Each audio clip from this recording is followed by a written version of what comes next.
우리는 때로 인생을 살아가다 보면은 내가 어떻게 해결할 수 없는 그런 상황에 맞닥뜨릴 때가 있습니다. 이렇게도 할 수 없고 저렇게도 할 수 없고 내 능력과 내 그 범위 안에서는 해결할 수 없는 문제들을 만날 때가 있습니다. 때로는 우리의 감정이, 때로는 우리의 욕구가, 때로는 우리의 생각이 우리를 지배하여 마치 우리 자신이 아닌 다른 존재인 것처럼 느껴질 때도 있습니다. 이러한 현상들의 질문 앞에 우리는 늘 이런 질문을 던져보게 됩니다. 과연 우리는 온전한 자유를 누릴 수 있는가? 우리는 진정으로 우리의 삶의 주인이 맞는가라는 의심을 품기도 합니다. 오늘 우리가 함께 읽은 본문의 말씀은 이러한 질문에 대한 강력한 메시지를 전해주고 있습니다. 오늘 본문은 예수께서 갈릴리 호수 건너편 이방인의 땅이었는 이 거라사인의 땅에서 있었던 사건을 우리에게 말씀해 주고 있습니다. 그곳에서 예수님은 당시 정말 그 절망적이고 가장 통제불능이라고 말하는 그 사람, 바로 군대 귀신이 들렸던 한 사람을 예수님께서 만나시게 됩니다. 그리고 그를 온전하게 회복시켰을 뿐만 아니라 새로운 삶의 새로운 설명을 그에게 말씀해 주셨습니다. 이 말씀 속에서 우리는 예수 그리스도 안에서만 가능한 진정한 자유와 회복, 그리고 우리의 삶이 나아가야 할 방향들을 오늘 본문에서 우리에게 전해주고 있습니다.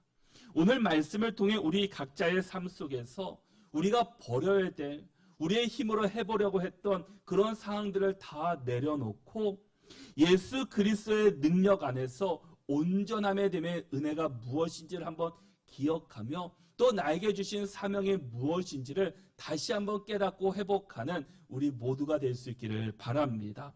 우리는 오늘 본문의 말씀을 통해서 이 세 가지의 핵심 메시지를 함께 나누려고 합니다. 그 첫 번째는 절망 속에 찾아온 예수님이었습니다. 26절에서 29절까지의 말씀에서 예수님은 절망 가운데 있는 한 사람을 찾아오십니다. 우리 26절과 27절 말씀을 같이 한번 읽어보겠습니다. 26절과 27절 말씀 함께 읽겠습니다. 그들이 갈릴리 맞은편 거라사인의 땅에 이르러 예수께서 육지에 내리심에 그 도시 사람으로서 귀신 들린 자 하나가 예수를 만나니 그 사람은 옷을 입지 아니하며 집에 거하지도 아니하고 무덤 사이에 거하는 자라. 아멘. 예수께서 제자들과 함께 이 풍랑을 잠잠하게 하신 후에 이 갈릴리 호수 맞은편에 있었던 이 이방인의 땅인 거라사인의 땅에 가시게 됩니다. 그것은 유대인들이 그 부정하게 여겼던 그 이방인들이 살고 있는 지역입니다.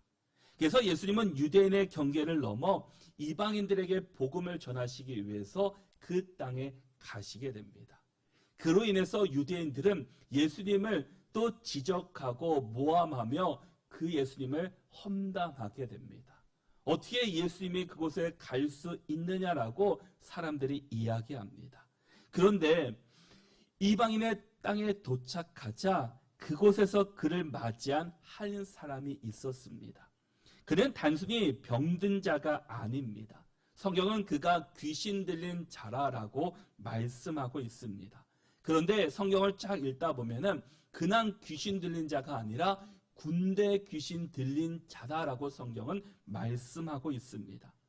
이 사람이 얼마나 비참한 삶을 살았는지는 함께 읽은 본문에서는 이렇게 말씀합니다. 첫 번째는 옷을 입지 않았습니다. 그리고 두 번째는 집에 거하지도 않고 무덤 사이에 살았습니다. 그리고 쇠사슬과 이 고랑에 매어서 능이 끊고 귀신에게 물려 광야로 나갔던 사람입니다.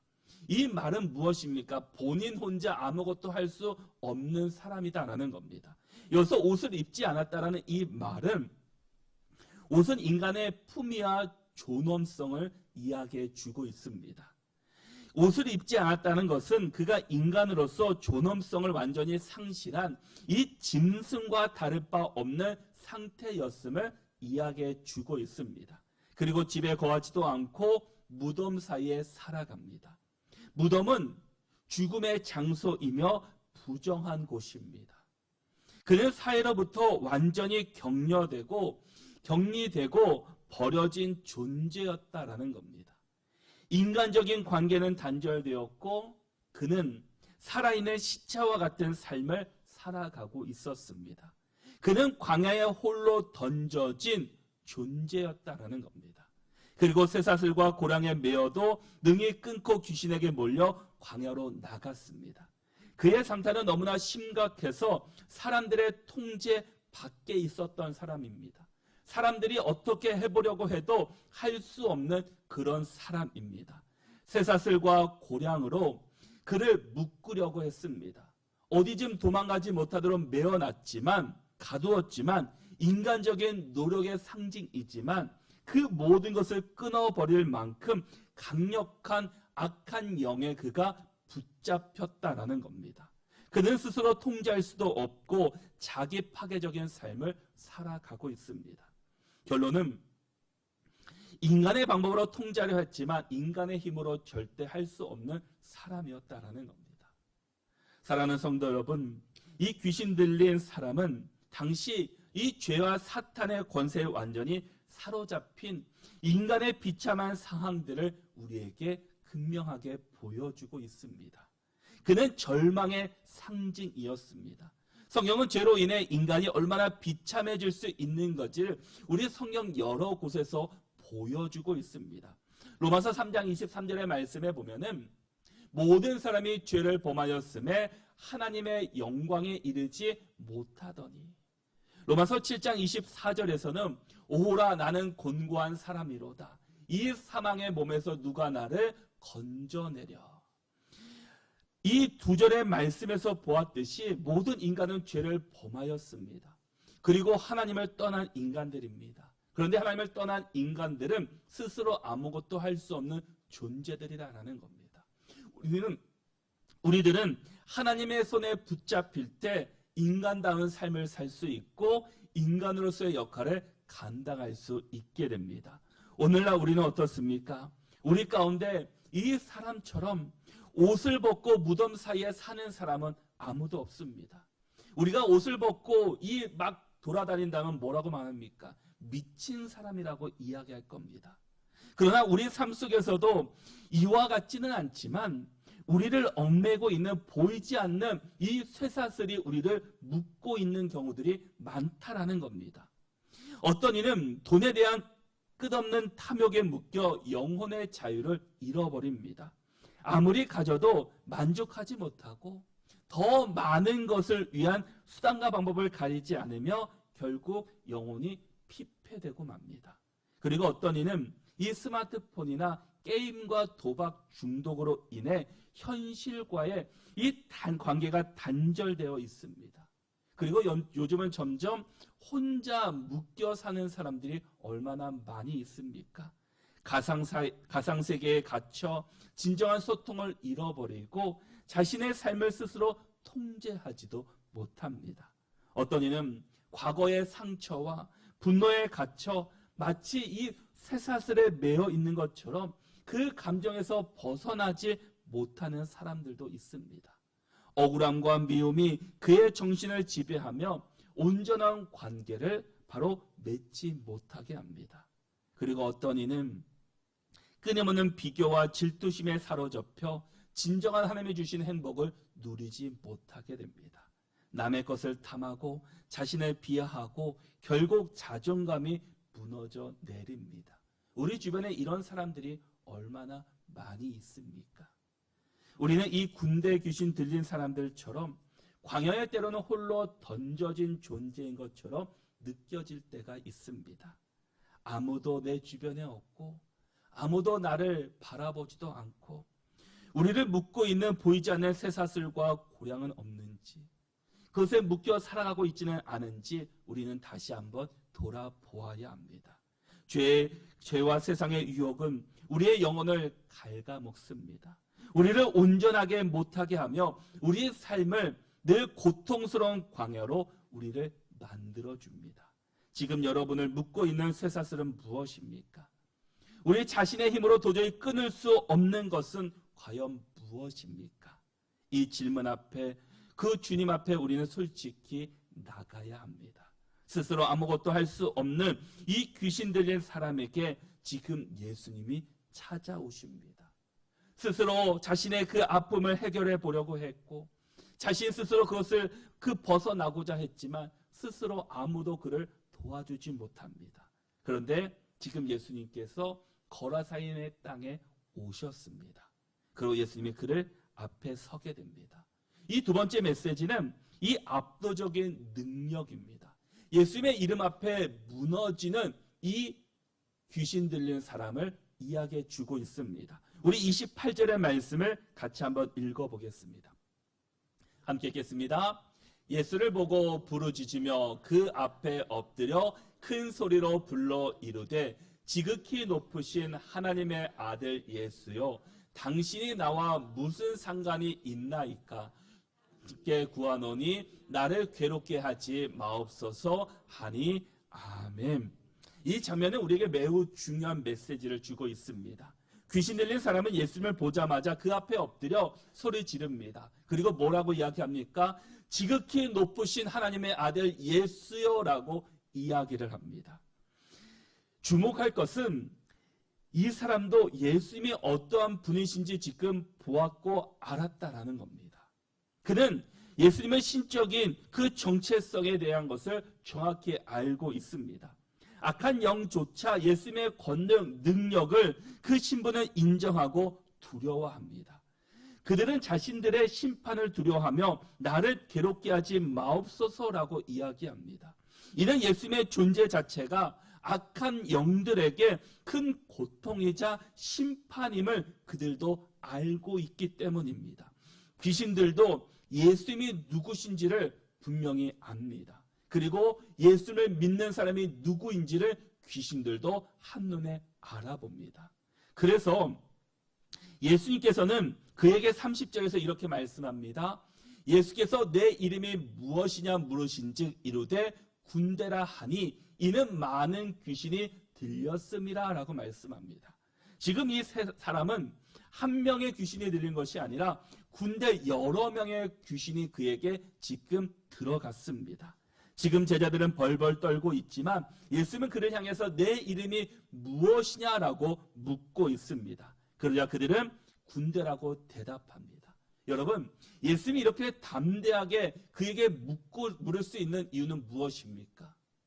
귀신의 존재를 예수님도 알고 있기 때문입니다. 귀신의 존재 역시 하나님 안에 있는, 밑에 있는 그런 존재에 불과하기 때문입니다.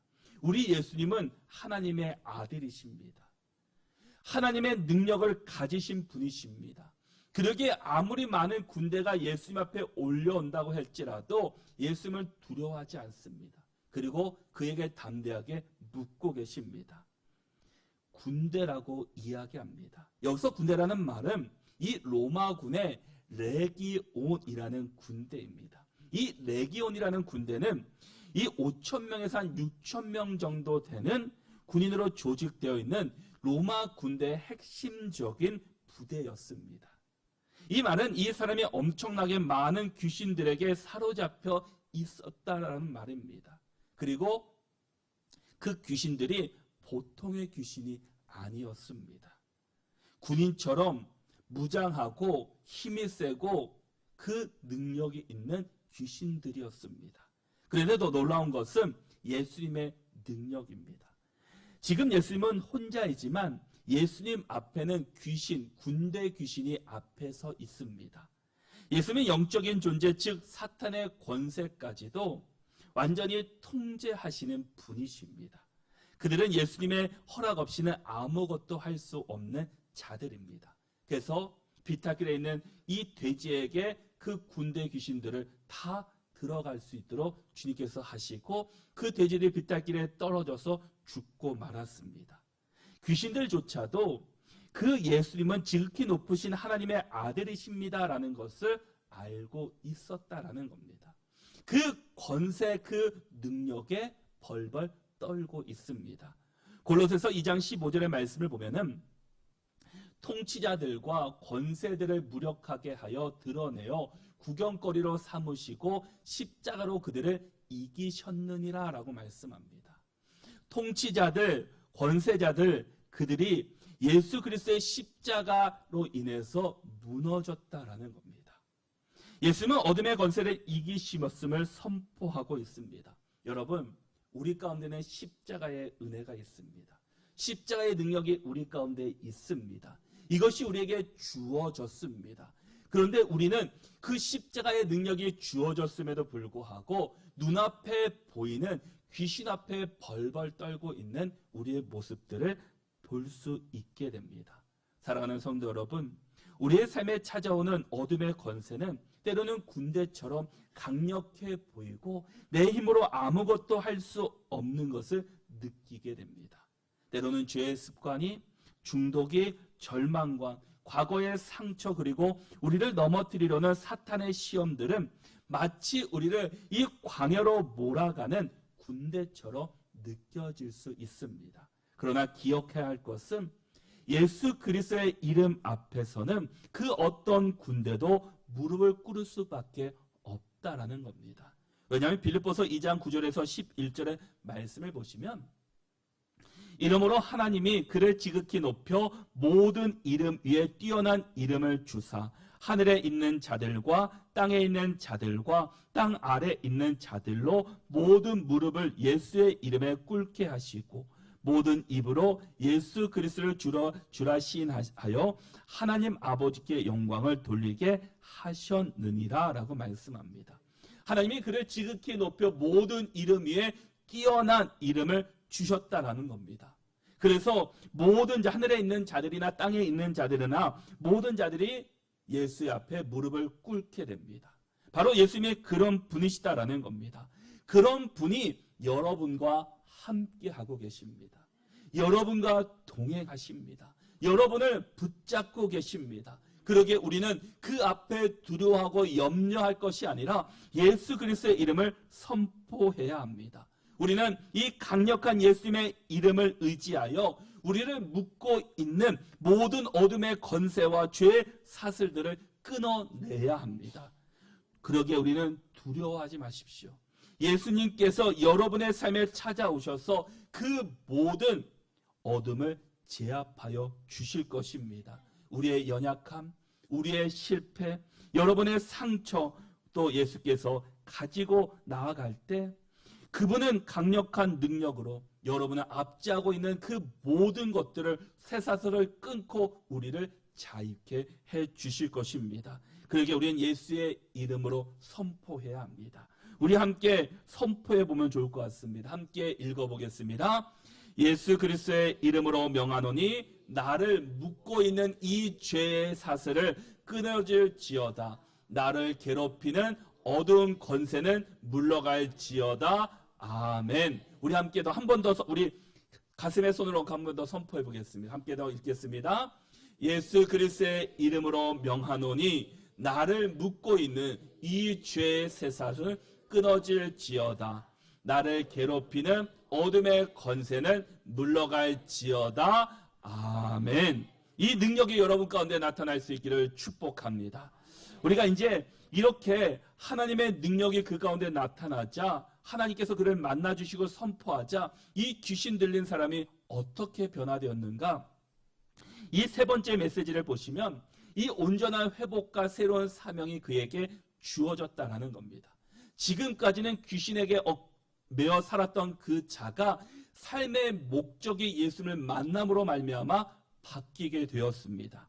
이렇게 귀신 들려 살고 있던 사람이 이제 예수를 만나고 예수를 고백하자 어떤 일이 일어납니까? 어떤 역사가 나타났습니까? 우리 35절의 말씀을 같이 한번 읽어보겠습니다. 35절의 말씀 함께 읽겠습니다. 사람들이 그 이루어진 일을 보러 나와서 예수께 이르러 귀신 나간 사람이 옷을 입고 정신이 온전하여 예수의 발치에 앉아 있는 것을 보고 두려워하거늘. 아멘. 27절의 말씀과 너무 대조적인 말씀입니다. 27절에서는 옷도 입지 않았습니다. 집에 거하지도 않고 무덤 사이에 살았습니다. 또 나를 묶고 있는 쇠사슬을 끊고 귀신이 인도하는 대로 광야에 살았던 자였습니다. 그런 자가 이제 예수님을 만나고 나서 그의 모습이 완전히 바뀌었습니다. 35절의 말씀을 다시 보시면 그가 옷을 입고 정신이 온전하여 예수의 발치에 앉아 있었다라고 성경은 기록합니다. 이전에는 옷을 입지 않고 무덤 사이에 거하며 쇠사슬을 끊던 그 사람이 이제는 옷을 입고 정신이 온전하여 예수의 발치에 앉아 있게 됩니다. 이 세 가지의 표현이 무엇을 의미하고 있습니까? 옷을 입었다는 것은 인간의 품위와 존엄성이 다시금 회복되었다라는 겁니다. 더 이상 그가 짐승 같은 존재가 아니었다라는 겁니다. 이것은 우리에게 말씀하시는 것은 우리가 죄인입니다. 우리가 죄의 종노릇하며 귀신의 종노릇했던 우리가 예수 그리스도를 만나고 십자가로 말미암아 우리가 새 사람이 됨으로 말미암아 이제 새로운 사람이 되었다라는 겁니다. 우리가 이제는 다시금 죄 아래 머무는 자가 아니다라는 겁니다. 귀신의 종노릇하는 자가 아니라 예수의 종으로 예수의 제자로 우리가 살아가도록 우리가 예수 그리스도께서 우리를 바꾸어 주셨습니다. 그리고 정신이 온전하다는 것은 이성적인 분별력과 자기 통제력이 회복되었다라는 겁니다. 더 이상 이런 관계에 사로잡혀 무의식적으로 행동하는 사람이 되지 않았습니다. 헬라어 원어로는 소프로 눈타라는 이 단어는 정신이 건전한 현명하다라는 뜻을 가지고 있습니다. 단순히 치유를 넘어서 온전한 인격으로 회복되었다라는 겁니다. 그리고 그가 예수의 발치에 앉아 있었다라고 말합니다. 이제는 종으로서 혹은 제자로서 순종과 평화를 상징하게 됩니다. 더 이상 방황하는 자가 아니라 귀신의 종이 되는 자가 아니라 예수의 통치 아래 그의 모습이 변화되었습니다. 여러분, 우리도 예수 그리스도의 십자가를 만남으로 말미암아 예수를 만남으로 말미암아 우리는 온전한 인격으로 변화되었습니다. 그전에는 죄의 종로를 했던 우리가 예수님의 제자로 종으로 바뀌었습니다. 그러면 그에 합당한 삶을 살아가야 합니다. 그것을 고린도후서 5장 17절의 말씀을 보시면 그런지 누구든지 그리스도 안에 있으면 새로운 피조물이라 이전 것은 지나갔으니 보라 새 것이 되었도다라고 말씀합니다. 그런데 이 놀라운 능력을 보고 사람들은 어떻게 반응합니까? 두려워하게 됩니다. 삶의 목적이 바뀌었기 때문에 그들은 이제 두려워하게 되었습니다. 그들은 이 초자연적인 능력에 압도되고 두려워하며 예수님을 자신들의 지역에서 떠날 것을 요청하게 됩니다. 그들이 예수님의 능력이 가져올 변화와 그로 인해 자신들이 입을 수 있는 물질적인 손해를 더 두려워했더라는 겁니다. 예전에 이제 새가족 신방을 하다 보면은 다른 종교를 믿다가 오신 분들이 있습니다.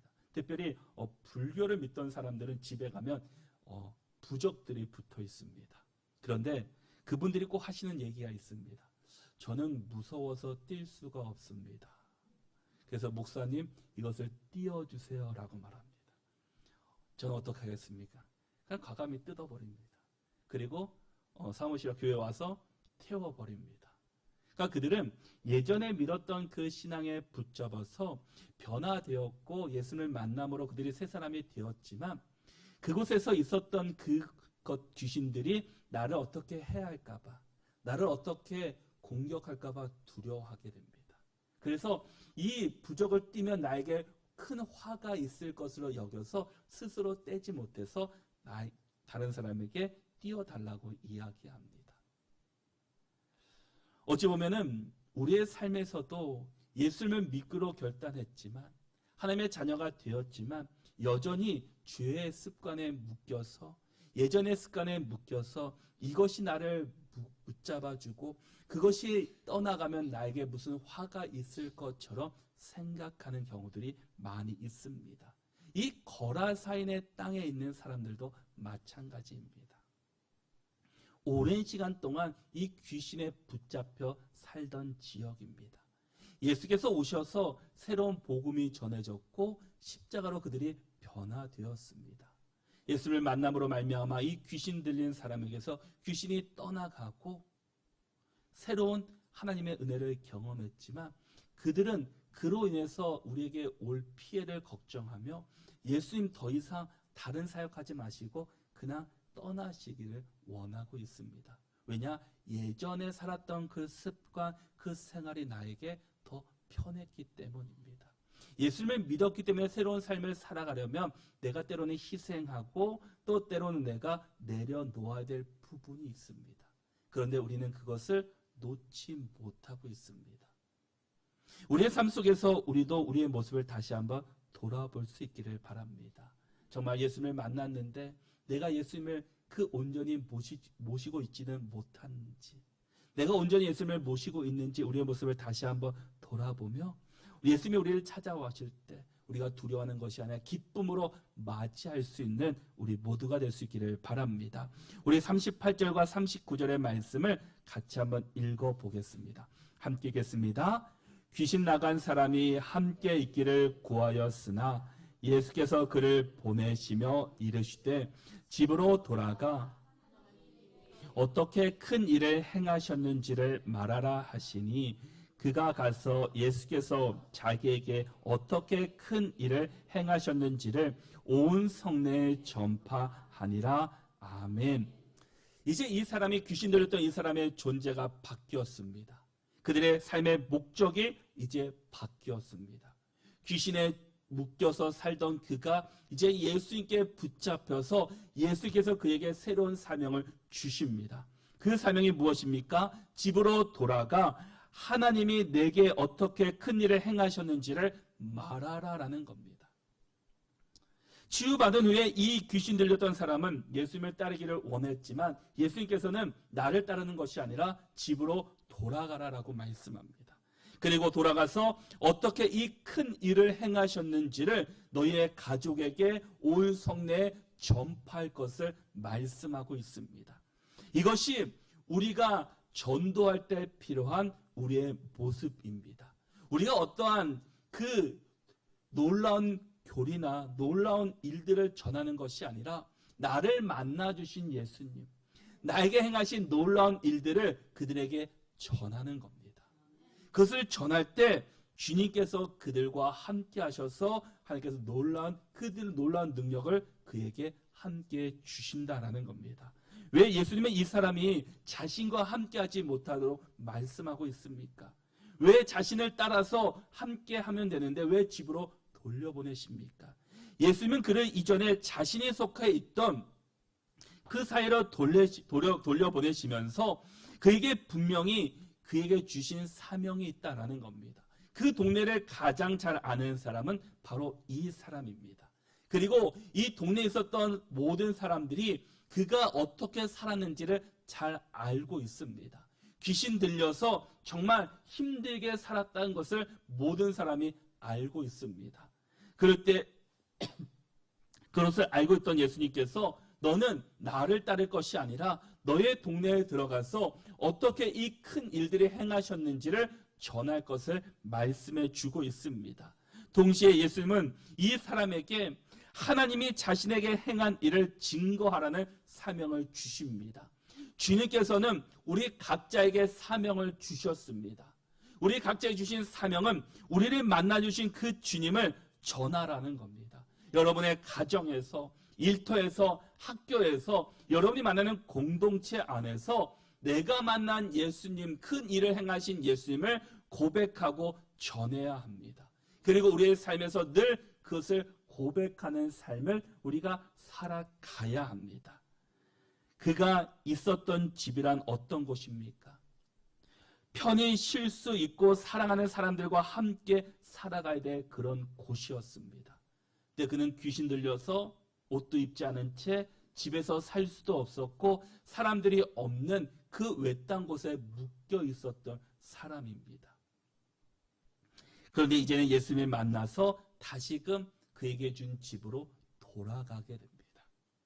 자신 집에서 이 사람 혼자 예수님을 믿었을 것입니다. 그리고 이제는 내가 만난 예수님을 그 땅 안에서 전할 것을 이야기합니다. 여러분, 우리 믿는 사람들이 있어야 할 곳이 과연 어디이십니까? 우리는 이 물음 앞에 우리는 많은 고민들을 하게 됩니다. 사실 우리가 있어야 할 곳은 교회, 하나님, 예수 그리스도 안에 있어야 합니다. 그런데 우리가 더 있어야 할 곳은 바로 우리가 살아가는 세상 속이다라는 겁니다. 삶의 자리라는 겁니다. 예수님은 우리에게 그리스도의 몸이여 우리를 교회라고 말씀하고 계십니다. 여러분의 한 사람 한 사람이 그리스도의 몸이시고 교회입니다. 우리 교회에서 함께 믿음을 나누고 신앙을 함께 고백하며 주의 말씀을 받았다면 이제 우리가 살아갈 곳은 바로 세상 속에 우리가 들어가야 합니다. 세상과 구별되고 세상과 분리되는 것이 아니라 너는 예수 믿지 않는 사람이야, 귀신 들린 사람이야 라고 단정하고 멀리 떨어지는 것이 아니라 우리는 믿지 않는 사람들에게 더 가까이 다가가서 그들에게 복음을 전해야 합니다. 내 입술로 복음을 전하지 못한다면 우리의 삶으로 그런 모습으로 우리가 살아가야 합니다. 우리가 때로는 밥 먹을 때 기도하는 것도 그런 모습의 하나일 수 있습니다. 내가 예수를 믿는 것을 부끄러워하는 자가 아니라 자랑하며 내가 어느 곳에 말 한마디라도 긍정적이고 예수 그리스도 안에 고백되고 선포될 때 우리의 입술을 통해서 그들이 변화된다라는 겁니다. 우리가 입술로 그들을 복음을 정확하게 전하지 못한다면 우리의 삶으로 바뀌고 우리의 삶으로 드러낼 때 그 지역이 바뀌고 가정이 일터가 학교가 공동체가 변화될 것입니다. 왜냐? 우리는 혼자가 아니라 예수님께서 나와 함께하고 계시기 때문입니다. 그러기에 우리가 이곳에서만 살아가는 자가 아니라 우리가 있는 세상 속에서 진정으로 예수님을 고백하고 예수님의 이름을 높이며 살아가는 귀한 믿음의 성도들 될 수 있기를 바랍니다. 그래서 우리가 귀신에게 들린 사람으로 살아가는 자가 아니라 우리는 이제 우리의 존재가 이미 바뀐 사람들입니다. 예수 그리스도의 십자가로 말미암아 새로운 존재들이 되었습니다. 그리고 우리에게 주신 사명들이 있습니다. 그 사명들을 기억하며 또 한 주간도 우리가 주님과 함께 믿음으로 고백하고 주님과 함께 믿음으로 살아낼 수 있는 복된 하루하루가 다 되시기를 바랍니다.